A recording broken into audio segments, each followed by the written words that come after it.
Muy buenas noches, ¿cómo están? Es una bendición haber cantado a nuestro Dios.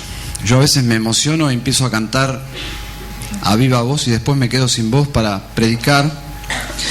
Así que, pero ha sido un tiempo precioso, ¿no? Hemos cantado el Evangelio. Les invito a abrir sus Biblias ahora, si son tan amables, en la carta de Pablo a los Colosenses.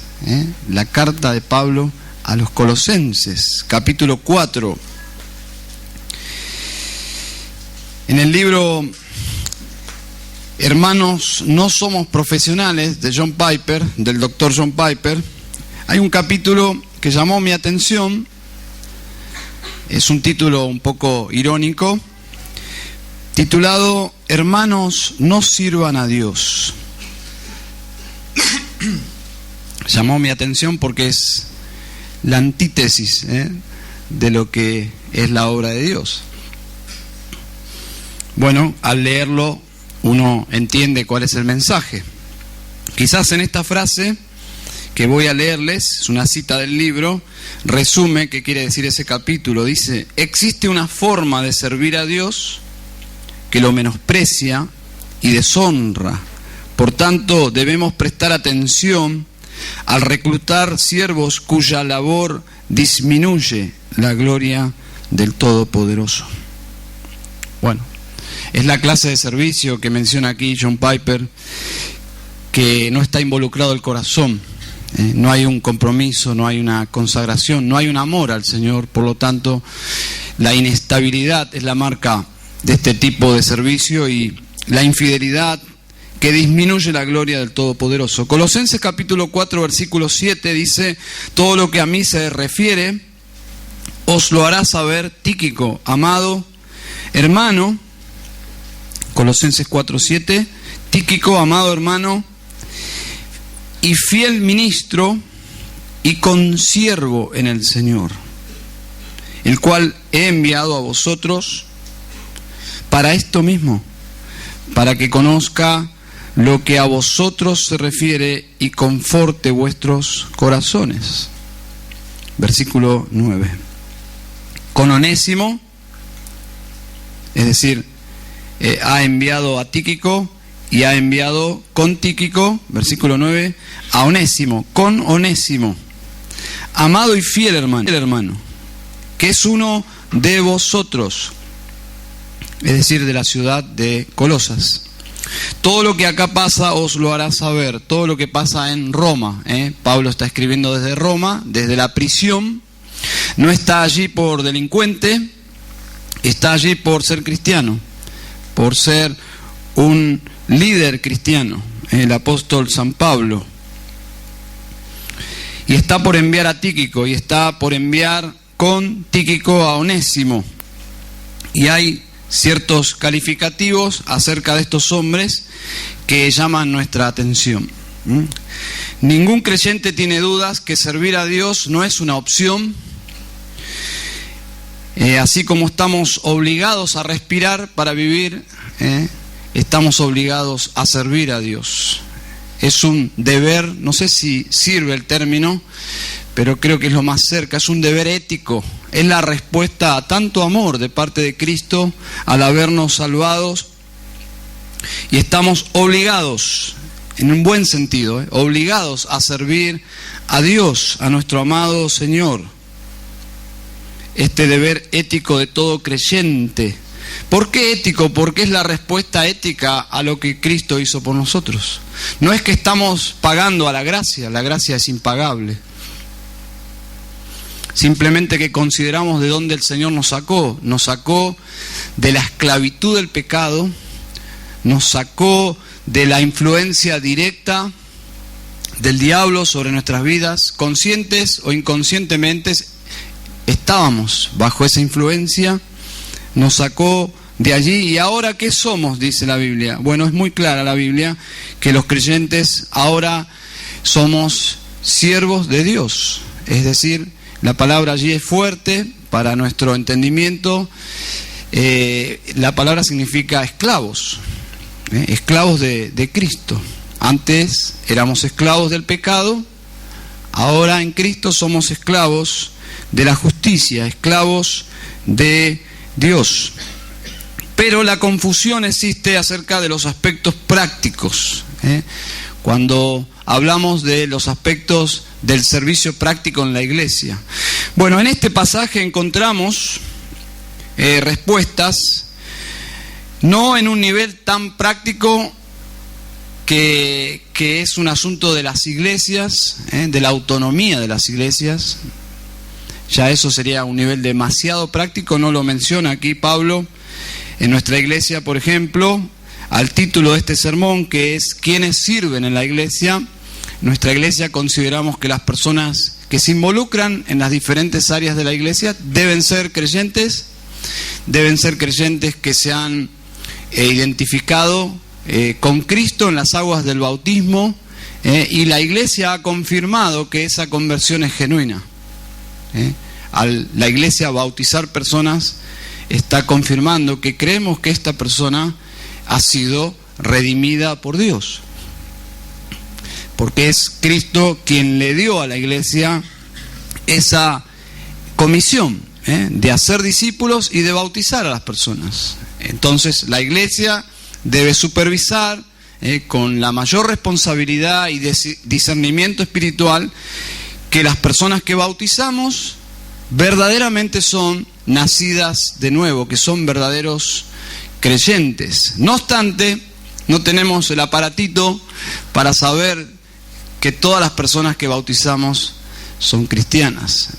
Se nos escapa la tortuga, Dios lo sabe, y no es que uno lo hace por irresponsabilidad, es porque hay personas que parecerían ser cristianas, pero el tiempo determina que no. Inclusive ellos mismos, con sus hechos y en muchos casos con sus propios testimonios, nos dicen: fue algo emocional. Pensé que Cristo había llegado a mi vida, ahora me doy cuenta que no. Pero bueno, ya fue parte de nosotros, lo bautizamos y luego, bueno, hay un procedimiento bíblico y técnico para disociar a esas personas de la membresía de la iglesia. ¿Quiénes deberían servir? ¿Todos? ¿Solo los miembros? Y si son los miembros, ¿qué clase de miembros? ¿Hay condiciones que deben darse en las personas para llegar a involucrarse en los diferentes ministerios? ¿O solo la voluntad es suficiente? Solo que alguien diga quiero, ya eso es suficiente para que ingresen en el campo ministerial. Bueno, aquí vemos la clase de personas que Pablo asociaba al ministerio. Es interesante. Son estándares, son altos, pero no son tan altos que los creyentes no podamos llegar. No son tan altos para desanimarnos y decir yo jamás voy a poder servir a Dios si estos son los requerimientos. Pero tampoco son tan bajos que tengamos la actitud de menospreciar el servicio del Señor. Y el hecho, y me llama muchísimo la atención, el hecho de que Pablo tome la vida de este hombre, observen el versículo 7, Tíquico, que Dios tome la vida de este hombre, Tíquico, y lo honre de esta forma en esta carta, es un parámetro importante a tomar en cuenta, porque que el apóstol Pablo, en un sentido, podemos decir, como una forma de decirlo en nuestra cultura, Pablo ponga las manos en el fuego por él, debe llamar nuestra atención. Y creo que Dios está usando este tipo de ejemplos vivos e históricos, son hombres hechos de carne y hueso como nosotros, personas que vivieron, caminaron, tuvieron los mismos problemas que nosotros, las limitaciones, gente como nosotros. Que Dios lo deje en su palabra, estos modelos deben decirnos algo. Jonathan Lamb, que es un escritor, en un libro de liderazgo dice algo acerca de esto, y lo cito, dice: la sabia política de administración de Pablo consistía en sumar colaboradores confiables. Pablo tenía una política en su administración, cómo él desarrollaba y ejecutaba la obra de Dios. Colaboradores confiables. Personas que no necesitaban que se les diga. Observen el contraste, versículo 17 de Colosenses 4 dice: Arquipo, ¿qué hay que decirle a Arquipo? Cumple tu ministerio. Recuerden que las cartas del Nuevo Testamento llegaban a una iglesia originalmente, luego se copiaban e iban copiándose y las iglesias iban recibiendo y complementando la palabra de Dios. Pero quiero que piensen por un momento en la primera lectura, la lectura original de la carta de Colosenses. Vamos a suponer que nosotros estamos en la ciudad de Colosas, la iglesia bautista en Colosas, y de repente llega la carta del apóstol Pablo. Todos estamos muy entusiasmados, tenemos noticias de Pablo, tenemos noticias de Roma, y esa carta es traída por Tíquico, el hermano Tíquico. Un fuerte aplauso para él. No, yo no sé si eso era costumbre, pero ha venido Onésimo también aquí con nosotros. Bueno, hay toda una historia ahí llamativa, y comienzan a leer la carta, y la gente está, y yo creo que se leyó de un tirón los 4 capítulos, si bien la carta original no estaba dividida así, ni por capítulos, ni por versículos, era literalmente una carta, y la gente estaba allí entusiasmada de toda la doctrina que iba bajando de cada línea de la palabra de Dios. No era una carta simplemente de Pablo, el hecho de que Pablo era apóstol era una carta con la autoridad de Dios, era autoritativa, era palabra de Dios. Y de repente llegamos a capítulo 4 y Pablo dice: Arquipo, cumple tu ministerio. Wow, qué vergüenza, ¿no? Qué vergüenza. Es casi como en el aula que comienzan a decir las notas. Yo no sé si eso se acostumbra ahora, es muy humillante. Fulanito de tal 8, fulanito de tal 7, y vos sabés que viene el 4 en público, ¿no? O el 3, y es un poco vergonzoso. Arquipo, cumple tu ministerio. Y no es una exhortación de manipulación, ¿eh? Dios no necesita manipular nada. Dios creo que nos está diciendo algo que Él toma en cuenta cuando no somos fieles en servirle a Él.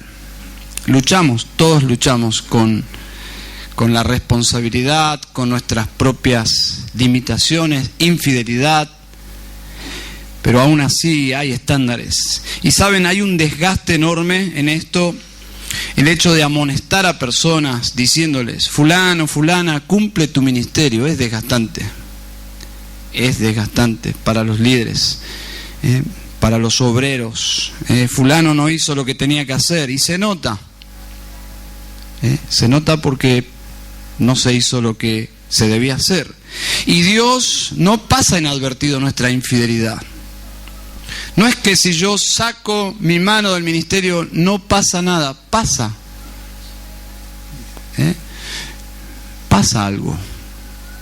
Porque nuestro aporte en el ministerio es importante. Bueno, aquí encontramos las características esenciales. Si le llamamos ideales, podemos caer en el error de justificarnos y decir: yo jamás voy a calificar. Entonces vamos a llamar esenciales. Veamos, en primer lugar, aquí podemos sacar principios para el servicio en la iglesia, en la obra de Dios, cómo deben ser las personas que ministran en los diferentes ministerios. Llamale ministerio con niños, en la alabanza, aún en la limpieza. Todos los ministerios son importantes, los que predican, los que enseñan, absolutamente todos los ministerios. En la obra de Dios tenemos que ser realistas. La mayoría de las personas no están dedicadas 100% a la obra de Dios. No todos son pastores full time, que están todo el tiempo. No todos son. La mayoría de las personas sirven a Dios en la iglesia, Aunque la Biblia no hace esa distinción de trabajo secular y ministerio, toda nuestra vida es un ministerio. Servimos a Dios cambiando pañales, servimos a Dios predicando en un púlpito, o enseñando, o tocando en la iglesia, un instrumento, lo que sea. Pero en un sentido práctico, para entender, la mayoría de las personas tienen sus trabajos y sirven a Dios con su tiempo que les resta. Son voluntarios sin salario. No me gusta el término tan eclesiástico de dividir laicos y el clero. Me parece que no es una distinción bíblica acertada. No hay tal división en la Biblia. Todos somos ministros, todos servimos a Dios, pero sí hay personas que están dedicadas en todo su tiempo al ministerio. El apóstol Pablo estaba dedicado, dentro de sus posibilidades, todo el tiempo al ministerio. Bajo ciertas circunstancias tuvo que trabajar, pero normalmente su ideal de estilo de vida, su llamado era dedicarse a servir a Dios sin tener que trabajar en otra cosa. Pero pregunto, ¿cualquier persona que quiera hacer algo en la iglesia, debemos dejarle entrar en el servicio? Es decir, ¿la voluntad de servir es el único requisito para servir o hay algo más? ¿Hay requisitos para involucrarse en un ministerio? Simplemente es querer hacerlo. Bueno, las Escrituras presentan requisitos o condiciones para servir a Dios. Hay posiciones en la iglesia que requieren estándares muy altos, como los ancianos y diáconos, pero hay algo que como que es la línea que nos marca a todos por igual, que podemos citar un versículo, simplemente 2 de Crónicas 16:9, dice: los ojos del Señor recorren toda la tierra para mostrar su poder en nombre de aquellos que le sirven de corazón. Eso es una marca, que le sirven de corazón. Es decir, no es solo de la voluntad, sino en lo más profundo desean servirle a Dios a la manera de Dios, obviamente. Entonces, hay algo para pensar y para grabar en nuestros corazones. Servir a Dios es nuestro privilegio, debemos hacerlo de corazón, que significa hacer las cosas para Dios fielmente, responsablemente, y no tener que escuchar de parte de Dios, porque es Dios a través de Pablo que reprende a este hombre: Arquipo, cumple tu ministerio. Veamos rápidamente 3 calificaciones sobre Tíquico de parte de Pablo. Hay pistas muy claras de los estándares espirituales que debemos anhelar tener. Vamos a terminar pensando en qué sucede cuando alguien los cumplió, los dejó de cumplir. ¿Qué hacemos con esas personas? Vamos a terminar allí. Pero dice aquí Tíquico, amado hermano, en primer lugar.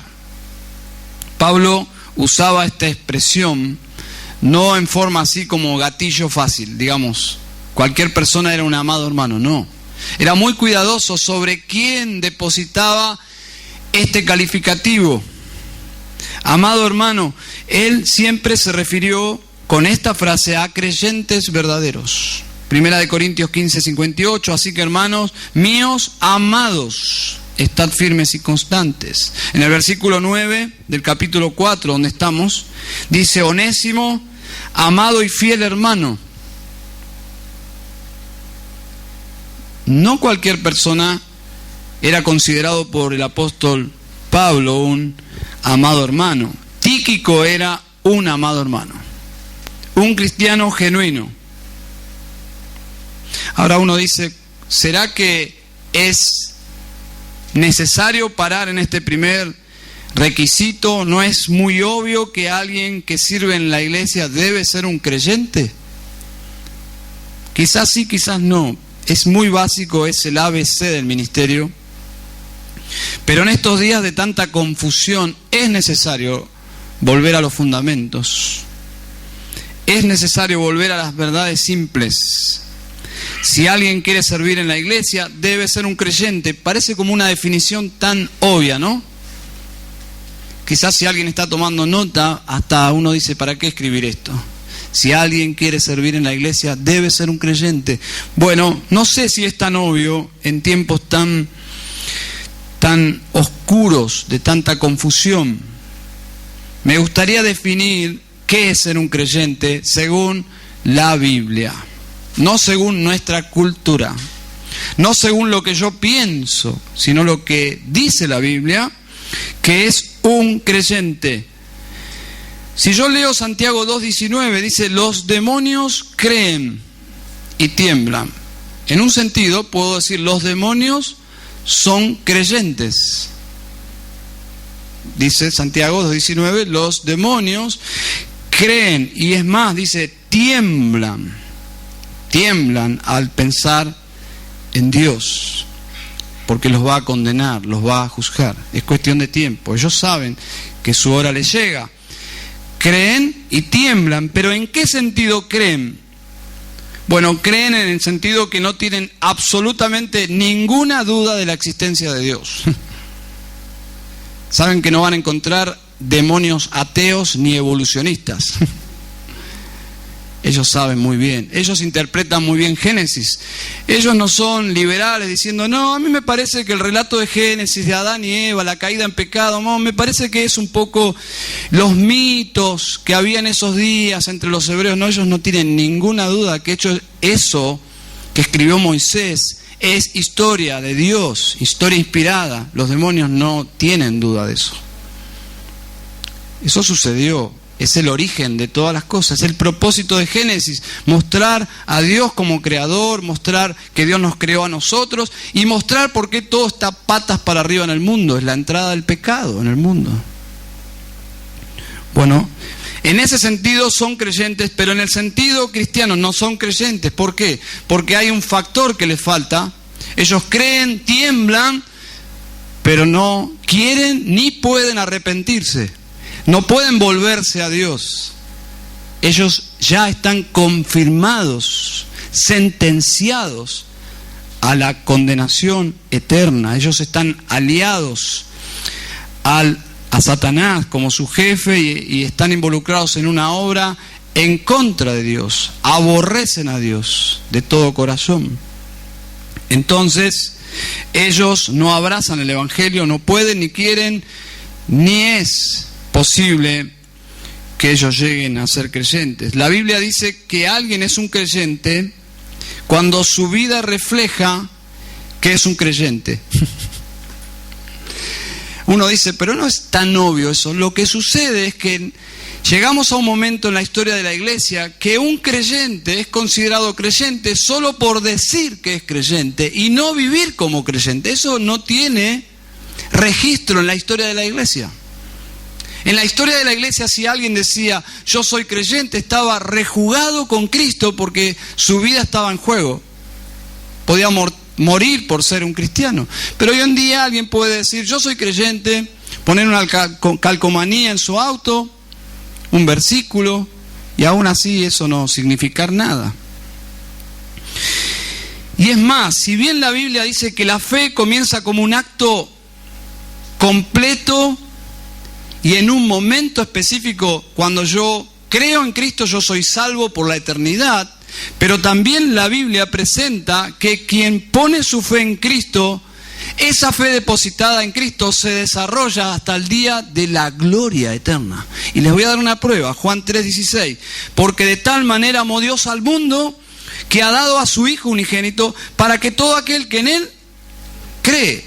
Nosotros leemos en español, obviamente, el versículo y da la idea como un hecho concreto, específico, y es verdad, pero el verbo en griego significa que aquel que cree en Cristo seguirá creyendo siempre.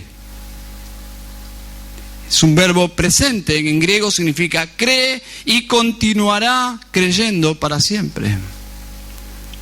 Aquel que cree en Él no se pierda, mas tenga vida eterna. Juan 6:47, de cierto os digo, el que cree, otra vez el verbo, el que está creyendo en Él, esa es la idea original, y seguirá creyendo en Él, siempre creerá en Él, tiene vida eterna.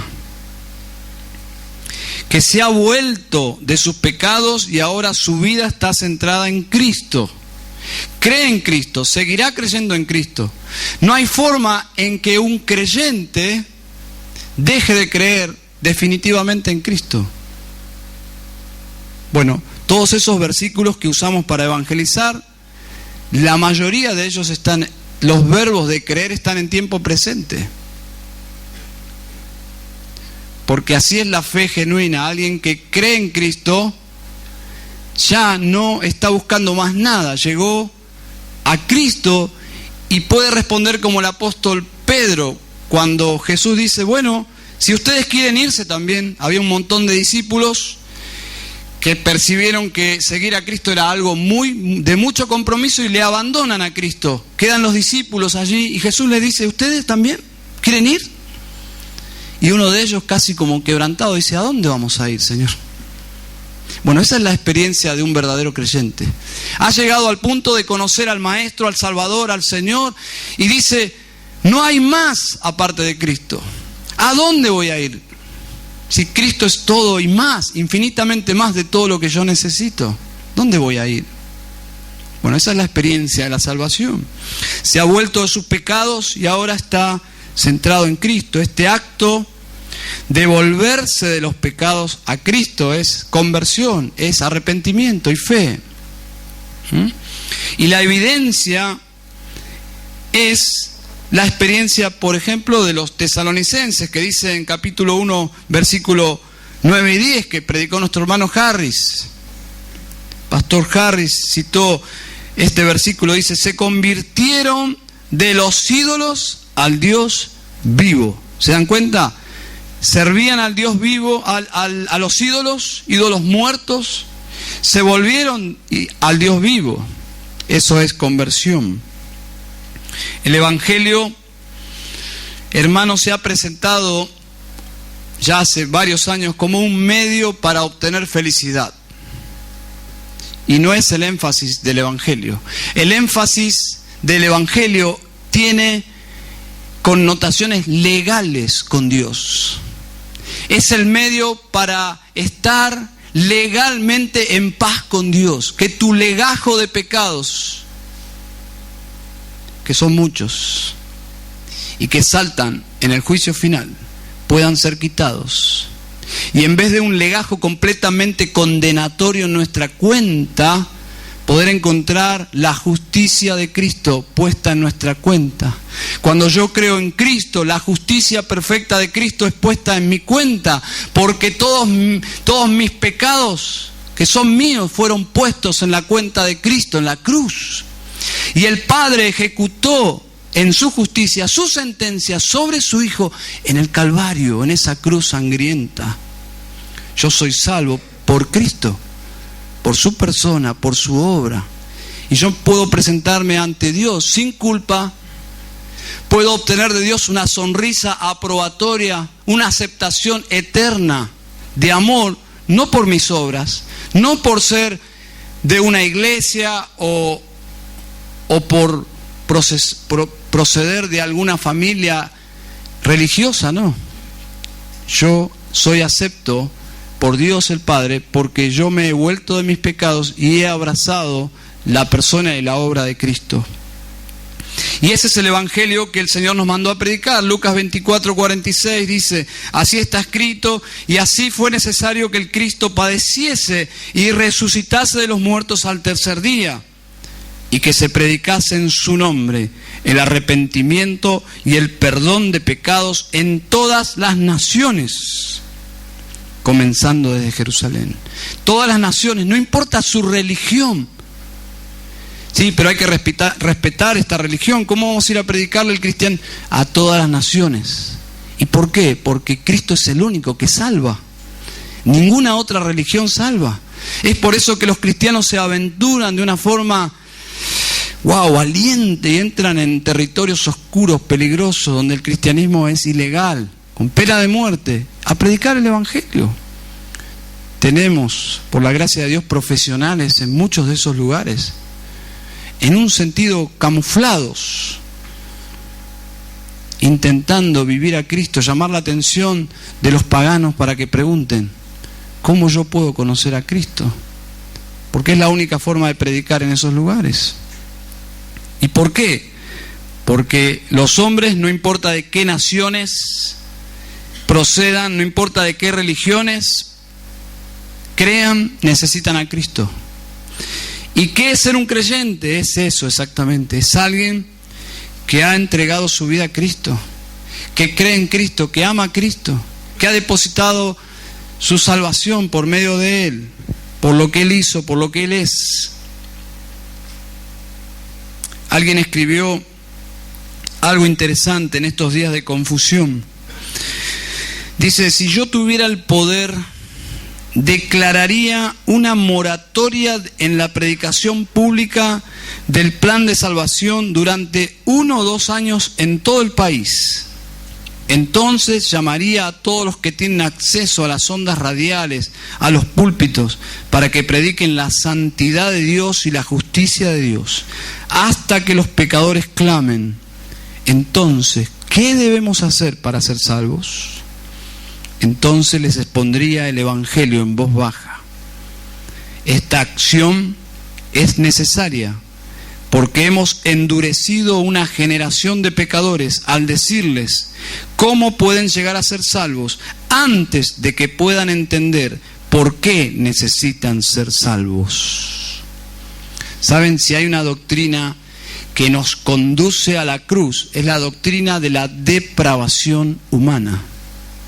La gente acude a Cristo para felicidad, para prosperidad, porque no entienden su mayor necesidad. No se ven tan malos como realmente son.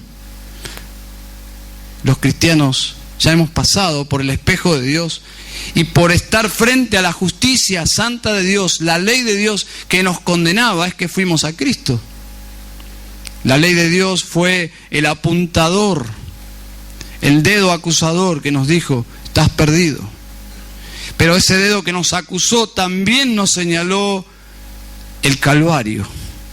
Y allí fuimos con una carga insoportable de culpa, y allí Cristo nos limpió con su sangre y nos perdonó y nos hizo libres. La ley, dijo alguien, creo que fue Spurgeon, que dijo, la ley te puede llevar hasta el Calvario, pero solo hasta allí te puede ayudar. Te puede decir dónde encontrar perdón, porque la ley de Dios, los 10 mandamientos solo sirven para acusarte, para acusarte. Esto no lo has cumplido, esto no lo has cumplido, esto no lo has cumplido. Y quien de una forma honesta y sincera se presenta delante de la ley se dará cuenta que está perdido. Bueno, claro, si no hay convicción de pecado y condenación, ¿por qué preocuparse de la salvación? La gente hoy en día, y estoy hablando de gente evangélica, está muy preocupada de su condición económica. Y por millones van los domingos a las iglesias para poder cambiar su condición económica. Casi como que las iglesias hoy en día son como un bingo espiritual. Y las ofrendas se han convertido casi como un bingo también. Toda una distorsión de todo, absolutamente de todo. Bueno, ¿qué dice la Biblia en cuanto a qué es un creyente? Pablo lo tenía muy claro, por eso dijo, Tíquico, amado hermano. Este es un hermano. Lo amo, es un hermano en Cristo. Tíquico comprendió por qué necesitaba a Cristo, porque estaba perdido, porque Cristo es la única forma de tener paz con Dios. Es más, Cristo es la única forma de tener paz verdadera en el corazón. Cristo y su cruz es el pago completo y suficiente por nuestros pecados. Por eso Él pudo decir antes de morir, consumado es. Un término de los economistas de esos días, significa la cuenta está pagada.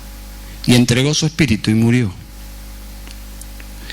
Nuestra cuenta estaba pagando Cristo, no la cuenta. Él no tenía ningún pecado para pagar, era el santo Hijo de Dios. Si en una iglesia,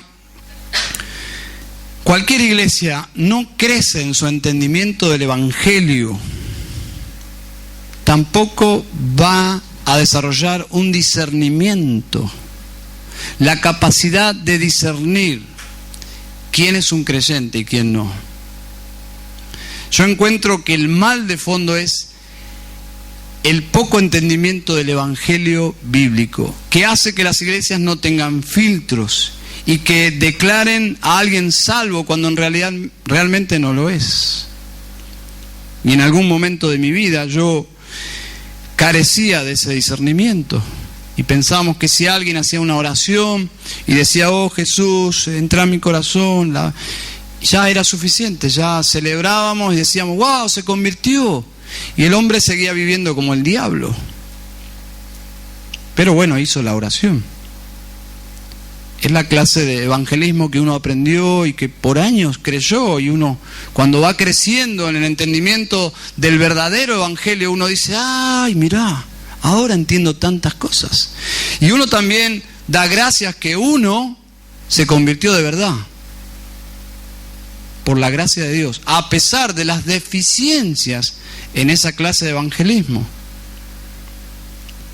Porque Dios salva usando instrumentos imperfectos. Porque así es Dios, es soberano.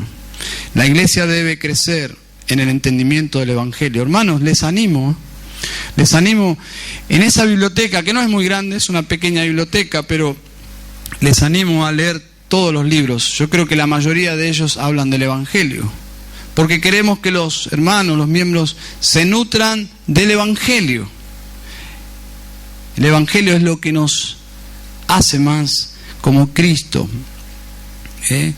El asunto es que el servicio es solo para personas creyentes. Pablo dice de Tíquico, amado hermano, la conversión de una persona se mide no por su testimonio de haber hecho una oración cuando tenía 3 años y medio, 4 años y medio, 5 años, 7, 8, 9 o 10. El fruto de salvación es la evidencia.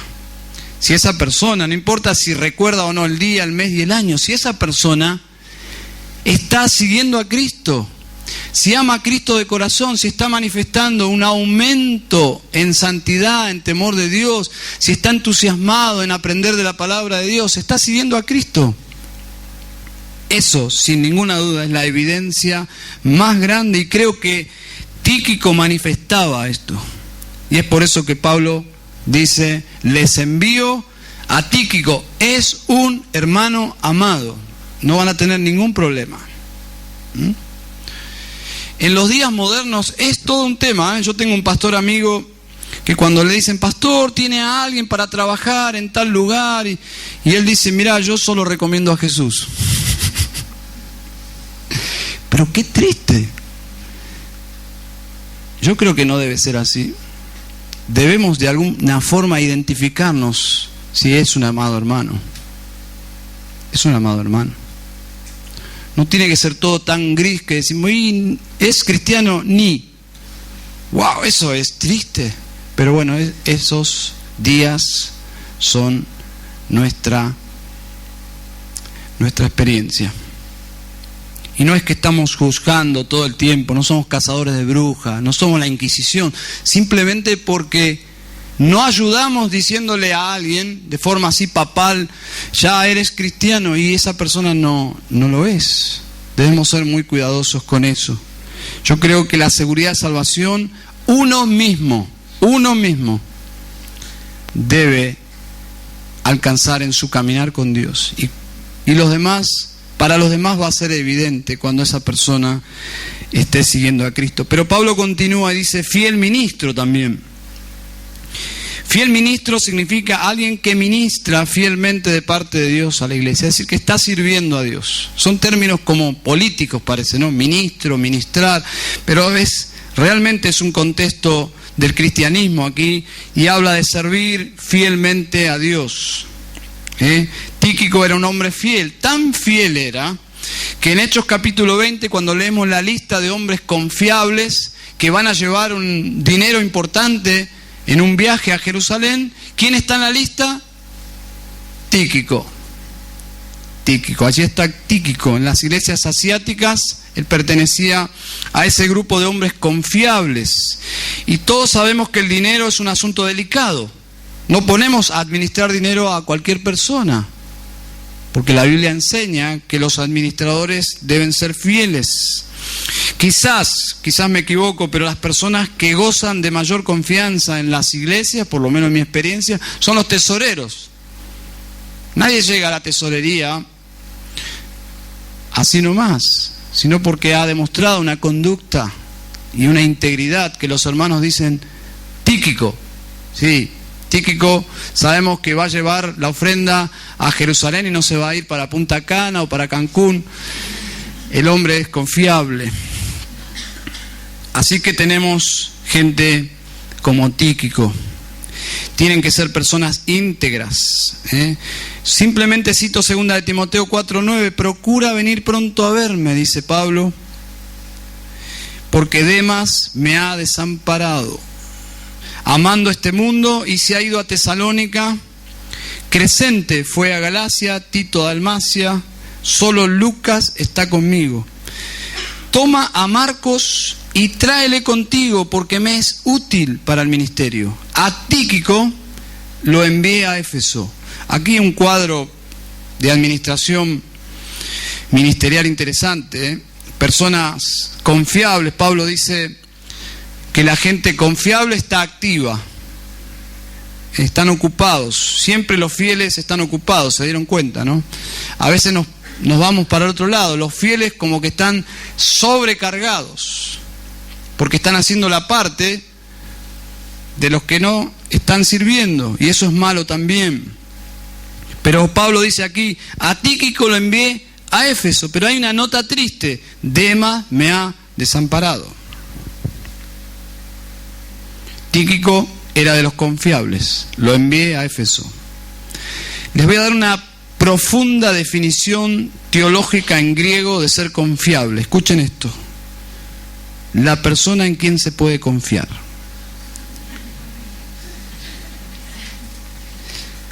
Sencillo, ¿no? Confiable. Nos casamos con personas confiables. Nos asociamos con personas confiables cuando se trata de negocios, inversiones. Todo lo que hacemos tratamos de que sean personas confiables. Pero en la iglesia no es total, es la obra de Dios. Wow, Dios nos libre de eso. Dios nos libre de eso. Pablo no enviaba a cualquiera. ¿Qué se requiere, Pablo? Si tuviésemos esas mesas de entrevista, ¿qué se requiere, Pablo? ¿Qué clase de personas deberían servir en la iglesia? Pablo diría: intenten que sean personas como Tíquico, por ejemplo, fiel ministro del Señor, fiel ministro del Señor. Tíquico no es tan fiel, pero tampoco Dios a través de Pablo lo descarta. Dice: Tíquico, roja. No, simplemente le dice: cumple tu ministerio. O sea, Dios es un Dios de oportunidades, ¿no? ¿Quién? Arquipo. Sí, Arquipo. Terrible amonestación para Arquipo, pero era necesario. Bueno, leemos el versículo 8, dice: el cual he enviado a vosotros para esto mismo, hablando de Tíquico, para que conozca lo que a vosotros se refiere y conforte vuestros corazones. Observe que no solamente era un cartero, que iba a llevar las cartas, porque no solo llevó la carta a los colosenses, llevó la carta a los efesios, llevó a Onésimo, que era un esclavo que se convirtió en Roma, pero se escapó de Colosas, se robó algo, defraudó gente, y ahora en la providencia de Dios se convierte, y Pablo dice: mirá, andá y arreglá todo el lío ese que hiciste, volvé a tu amo, pedir perdón.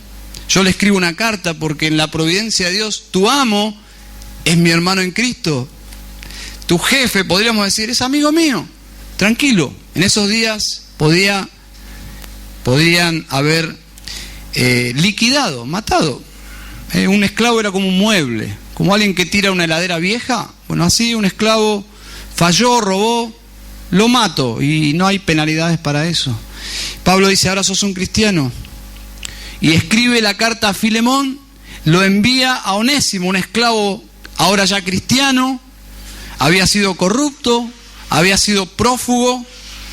Lo envía a enfrentar a Filemón, su jefe, con la carta de Filemón, y lo envía a Tíquico, con Onésimo, la carta de Efesios, los Colosenses y Filemón. Así todo ahí vamos armando un poco el mapa, ¿no?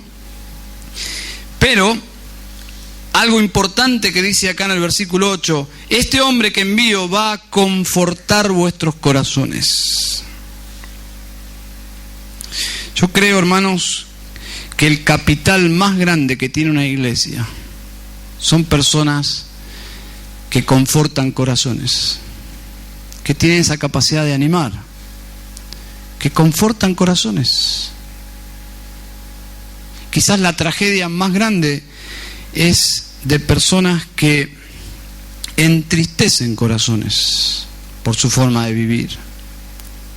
Todos decidimos qué clase de siervo vamos a ser. Saben que hay algo que entristece el corazón de Dios y obviamente de los que sirven a Dios, de personas que escuchan la Biblia y no la aplican. Porque no es que la Biblia es un libro simplemente, la Biblia es la palabra de Dios. Dios le ha dado un crédito a la Biblia a tal punto que decir la Biblia dice y Dios dice son sinónimos. O sea que cuando decimos la Biblia dice es como decir Dios dice, esa es la autoridad de la Biblia.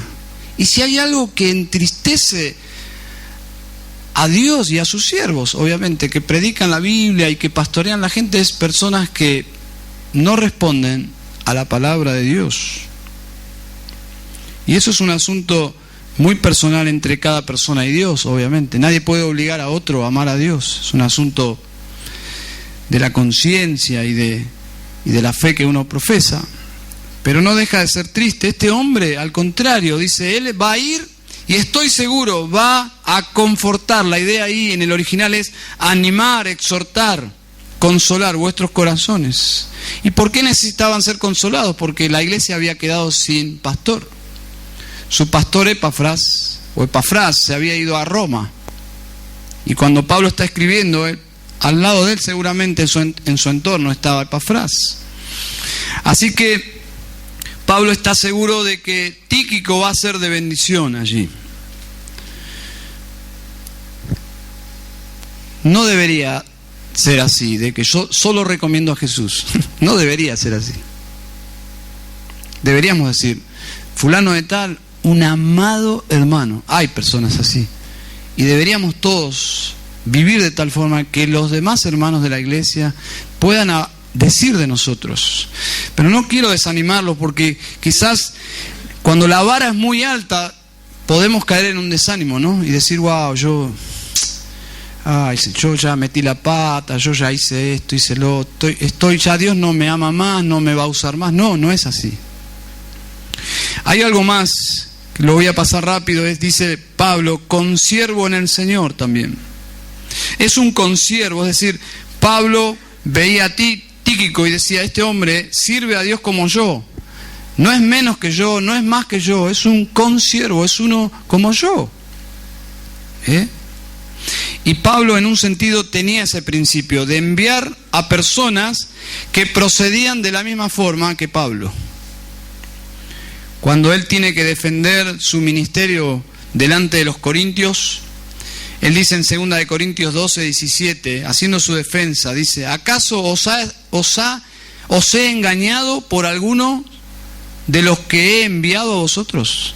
Básicamente dice, ustedes vieron, de algunas personas que yo les envié, vieron que yo les engañé enviándole a personas como ustedes me están acusando a mí, o que ustedes están escuchando que yo soy, porque había falsos maestros metidos en la iglesia de Corinto que estaban hablando mal de Pablo. Estaban queriendo poner a la iglesia en contra de Pablo. Y Pablo dice, un momento, dice, ¿acaso de las personas que yo envié, versículo 18 de 2 Corintios 12, rogué a Tito y envié con él al hermano, ¿os engañó acaso Tito? ¿No hemos procedido con el mismo espíritu y en las mismas pisadas? Dice, ¿acaso las personas que envié no son como yo? ¿Cómo pueden creer lo que están diciendo de mí si ni yo ni las personas asociadas conmigo han procedido así? Bueno, luego dice claramente en capítulo 7, versículo 2, admitidnos, a nadie hemos agraviado, a nadie hemos corrompido, a nadie hemos engañado. Hay 3 verbos allí que probablemente, dicen los eruditos, eran las 3 acusaciones o murmuraciones o calumnias hacia Pablo. Dice, olvídense, a nadie hemos agraviado. Ni uno puede decir con verdad que hemos agraviado, ni corrompido, ni engañado. Entonces, Pablo dice que sus colaboradores eran siervos, consiervos de él.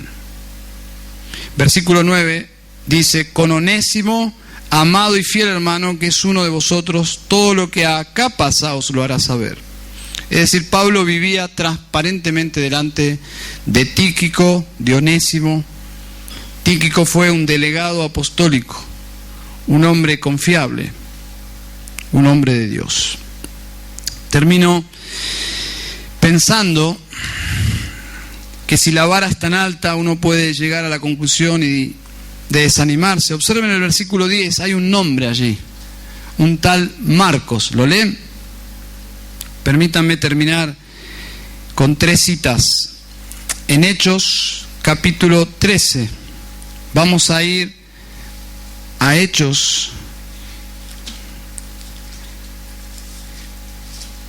Ya hemos visto que la vara es alta, pero no tan alta como para no calificar. Y hemos visto que si en algún momento, o ahora vamos a ver que si en algún momento la vara bajó, no significa que Dios se acomoda a nuestros estándares. Si yo estoy mal, Dios no cambia y los estándares de Dios no cambian. Esa es la tendencia humana. Como yo estoy mal, comienzo a pensar de que, bueno, ¿será que las cosas son así? No, la vara de Dios nunca baja. Entonces yo debo subir. Yo debo animarme y decir, Dios me puede volver a capacitar para ser confiable, para ser un hombre como Tíquico, una mujer de Dios.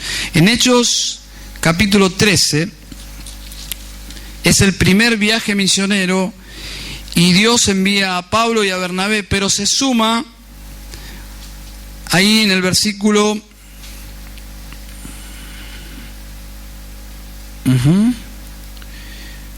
13:5, dice, y llegados a Salamina anunciaban la palabra de Dios en las sinagogas de los judíos, y dice el escritor, también tenían también a Juan de ayudante.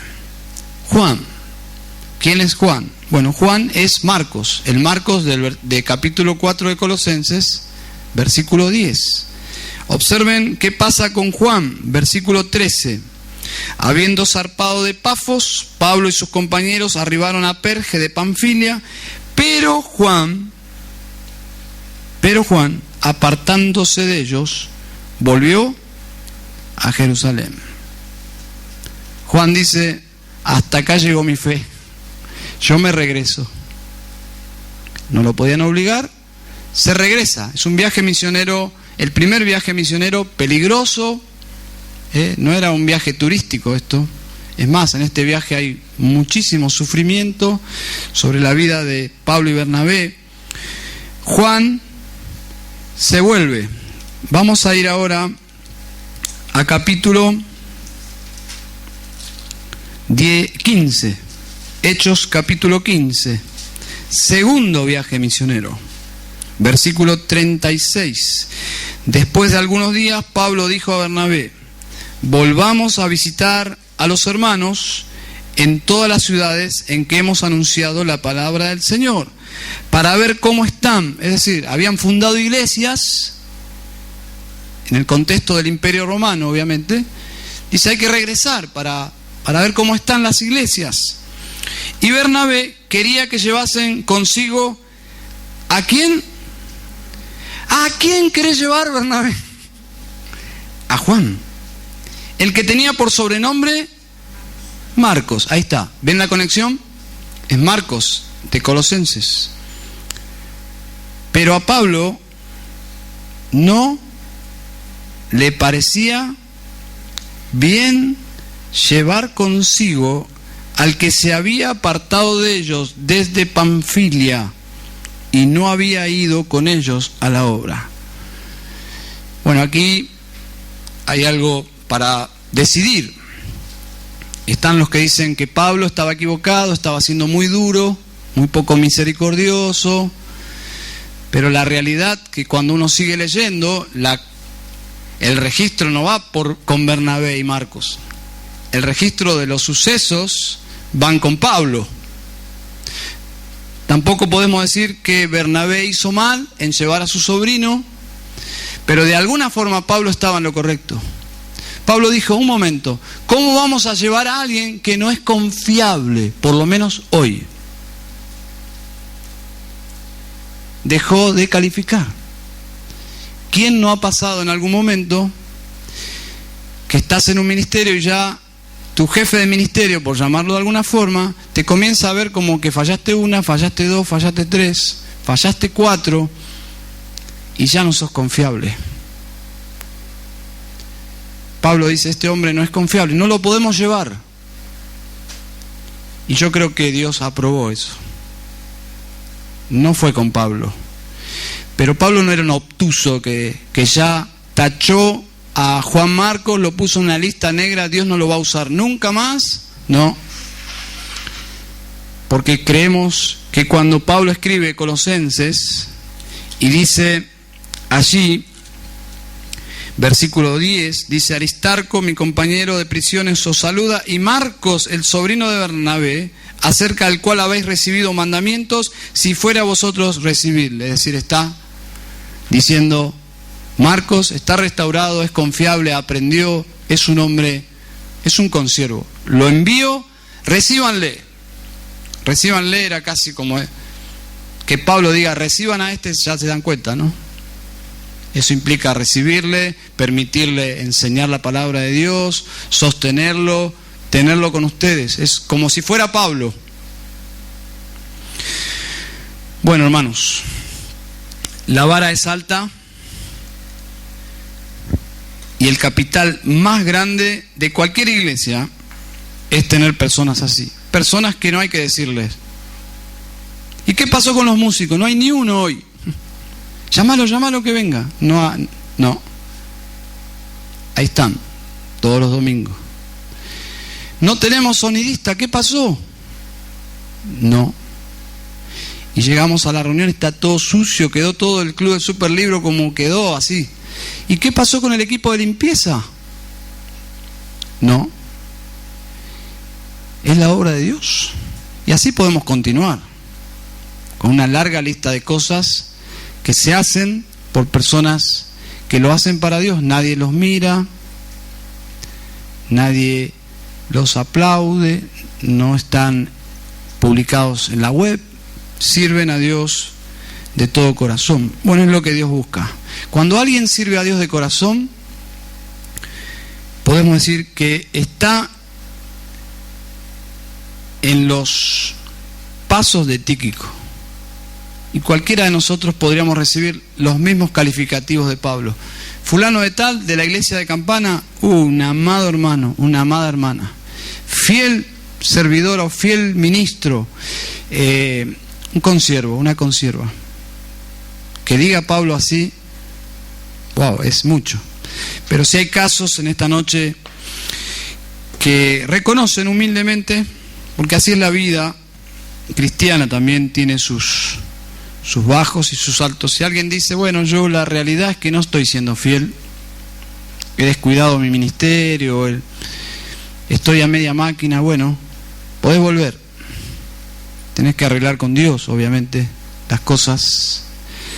En algunos casos, como Juan Marcos, no es que uno puede volver ya, inmediatamente.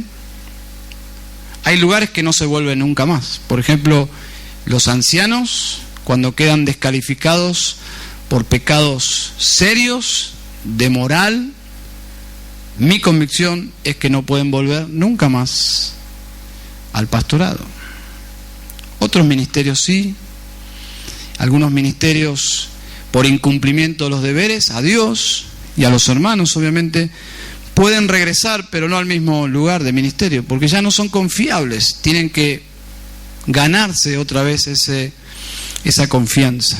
Entonces, hermanos, ¿a quién servimos en la iglesia? A Dios. A Dios.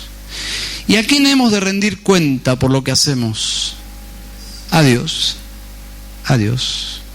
Así que vamos a orar. Padre Santo, en esta noche, gracias por tu palabra. Gracias por mostrarnos cómo Pablo se movía en el ministerio. Hay mucho para aprender, Señor.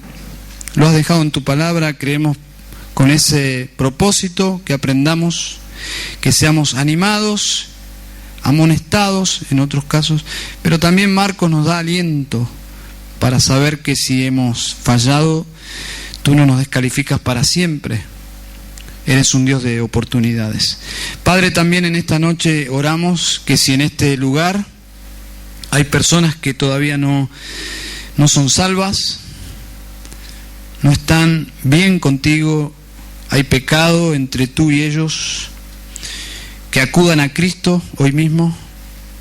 Hoy Cristo es un Salvador maravilloso, dispuesto a perdonar a quien sea, no importa lo grande, lo terrible que hayan sido esas cosas que hicieron. Cristo es quien pagó en la cruz absolutamente todo el precio. Señor, tú has venido a salvar lo que se había perdido, tú nos has venido a llamar a los sanos y no a los enfermos. Y Padre, así es como llegamos a ti, y todos nosotros que te conocemos, llegamos totalmente enfermos, tan enfermos como un muerto, y realmente estábamos muertos y tú nos perdonaste y nos diste vida, Señor. Señor, yo te ruego en esta noche que si hay alguien que tiene que arrepentirse y creer en Cristo, que no deje pasar esta noche para invocar tu nombre precioso y ser salvo, Señor. Y Señor, también ayúdanos a ser fieles. Ayúdanos, Dios, a vivir como Tíquico. Y también oro a ti, Señor, en esta noche, que si hay casos que tienen que renovar contigo su lealtad a ti en el ministerio, en el servicio fiel, su compromiso, que lo hagan esta noche también, Padre. Que si tienen que pedirte perdón, si tienen que pedir perdón a colegas porque han fallado, porque se han ausentado y han dejado su lugar ministerial vacío, sin haber preparado a otras personas, yo te ruego, Señor, que tú restaures a esas personas. Padre, sabemos que no somos imprescindibles, pero tú nos quieres usar para llevar gloria a tu nombre, Señor. Como comenzábamos este mensaje, que te podamos servir de tal forma que tu gloria, Señor, no sea disminuida, por favor. Que vivamos y sirvamos de tal forma que mostremos que amamos y servimos a un Dios grande, porque tú eres un Dios grande, Señor. Te alabamos y te damos gracias en Cristo Jesús. Amén y amén, Señor. Y amén. Que Dios bendiga su palabra.